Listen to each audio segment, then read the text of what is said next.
according to a Friday report from The Hill. Democratic strategists and operatives believe complacency will not be an issue in the 2020 presidential election, even though the party's presidential nominee Joe Biden has surged past President Donald Trump in most polls.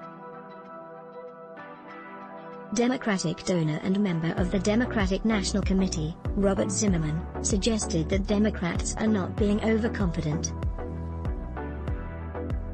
One of the great strengths Democrats bring to 2020 is that we're not suffering from overconfidence. We've seen this movie before, he said. Strategist Christy Setzer echoed Zimmerman, stating that complacency is not a real thing. Getting caught off guard by a secret Trump army definitely falls into the fool me once category, she said. We have a lot of worries. But complacency doesn't crack the top 10 for me, Setzer added, explaining that concerns over voter suppression and the Electoral College system top her list. As The Hill noted, during a fundraiser earlier this week, former President Barack Obama issued a warning about potential complacency, suggesting that Democrats cannot allow the 2016 election to repeat itself. Biden, who became the Democratic Party's presumptive presidential nominee after dominating in a crowded field of candidates, has maintained a relatively low profile since the beginning of the coronavirus pandemic. The former vice president seems to have decided to stay on the sidelines as Trump struggles to deal with unprecedented national crises.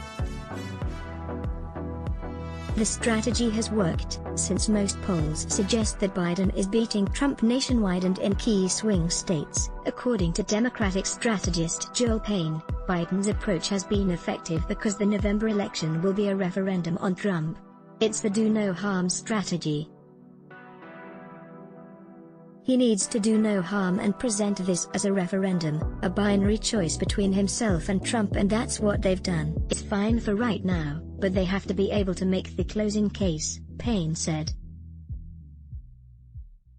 A PBS NewsHour/NPR/Mayorist released on Friday suggests that the 2020 election will indeed be a referendum on Trump. The survey showed that the Trump's approval rating has hit a record high, finding that most Americans feel strongly about how they rate the president's performance in office. Scott Olson, Getty Images. The survey put Biden 9 percentage points ahead of Trump nationwide. The Democrat polled strongly among African Americans, 91% of whom said they would vote for him, and Latinos, 59% of whom said they support him. In addition, the former vice president finished ahead of Trump among women and college graduates. Notably, 45% of white Americans said they would cast their ballot for Biden if the election was held today, while 51% said they would vote for Trump. Let's block ads. Show your love for him. Click the link in description. Thanks for watching.